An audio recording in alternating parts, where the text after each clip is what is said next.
Hi friends, welcome to employees pensions news. Friends, ఇప్పుడే అందిన వార్త ఈపీఎఫ్ఓ పెన్షనర్లకు గుడ్ న్యూస్. 3.0 ప్రారంభం. కేంద్ర కార్మిక మంత్రి మాన్సుఖ్ మాండవీయ కీలక ప్రకటన. పూర్తి వివరాలు ఈ వీడియోలో తెలుసుకుందాం. వీడియోని మాత్రం ఎక్కడ స్కిప్ చేయకుండా కంప్లీట్ గా చూడండి. వీడియో కానీ మీకు నచ్చినట్లయితే మన ఛానల్ ని సబ్స్క్రైబ్ చేసుకోండి. సబ్స్క్రైబ్ చేసుకోవడం వల్ల ప్రభుత్వం నుంచి వచ్చే ముఖ్యమైన పెన్షన్స్ న్యూస్ అన్ని ఎప్పటికప్పుడు మన ఛానల్ ద్వారా మీకు తెలియజేయడం జరుగుతుంది. అదేవిధంగా లైక్ చేసినట్లయితే మరింత మందికి సమాచారం చేరుకుంటుంది. ఇంకా లేట్ చేయకుండా వివరాల్లోకి అయితే వెళ్ళిపోదాం.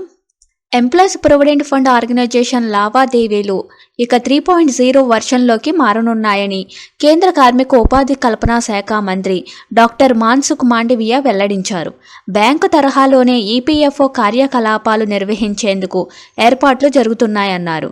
బేగంపేటలోని బ్రాహ్మణవాడిలో నూతనంగా నిర్మించిన ఈపీఎఫ్ఓ కార్యాలయ భవనం, తెలంగాణ ప్రాంతీయ కార్యాలయం, బంజారా హిల్స్ రీజనల్ కార్యాలయ భవనాలను కేంద్ర మంత్రి జి కిషన్ రెడ్డితో కలిసి గురువారం మాన్సుఖ్ మాండవీయ ప్రారంభించారు. నరోడా కార్యాలయ భవనం, రీజనల్ కార్యాలయాన్ని వర్చువల్గా ప్రారంభించారు. గురుగ్రామ్ రెసిడెన్షియల్ ప్రాజెక్టుకు వర్చువల్గా భూమి పూజ చేశారు. ఈ సందర్భంగా సమావేశంలో ఆయన మాట్లాడుతూ ఈపీఎఫ్ చందాదారులు ఏటీఎంల వద్దకు వెళ్లి తమ పీఎఫ్ డబ్బులను విత్డ్రా చేసుకోవచ్చన్నారు. చిన్న సవరణలను ఆన్లైన్లో చేసుకునే వీలు కల్పిస్తున్నామన్నారు. కేంద్ర మంత్రి జి కిషన్ రెడ్డి మాట్లాడుతూ దేశంలోని సనాతన్ నగర్ ఈఎస్ఐసి ఆసుపత్రి వైద్య కళాశాలలు నెంబర్ 1గా నిలిచాయని ఇందుకు మాండవీయకు కృతజ్ఞతలు తెలిపారు.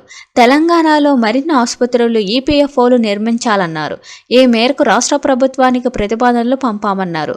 రామగుండం వంటి చోట్ల స్థలం కేటాయిస్తే పనులు ప్రారంభిస్తామన్నారు. ఎంపీ రఘునందన్ రావు మాట్లాడుతూ సిద్దిపేటలోని ఈపీఎఫ్ఓ కార్యాలయాన్ని వేరొక కార్యాలయంలో విలీనం చేస్తారని వదంతులు వ్యాప్తి చెందాయని, ఆ కార్యాలయాల్ని అక్కడే కొనసాగించేలా అనుమతించాలని మాండవీయను కోరారు. స్పందించిన మంత్రి సిద్దిపేట కార్యాలయాన్ని అక్కడే కొనసాగించాలని కేంద్ర ప్రొవిడెంట్ ఫండ్ కమిషనర్ రమేష్ కృష్ణమూర్తిని ఆదేశించారు. కార్యక్రమంలో అదనపు కేంద్ర provident fund commissioner MSKVV Satyanarayana, regional PF commissioner Saurabh Jagati తదితరులు పాల్గొన్నారు.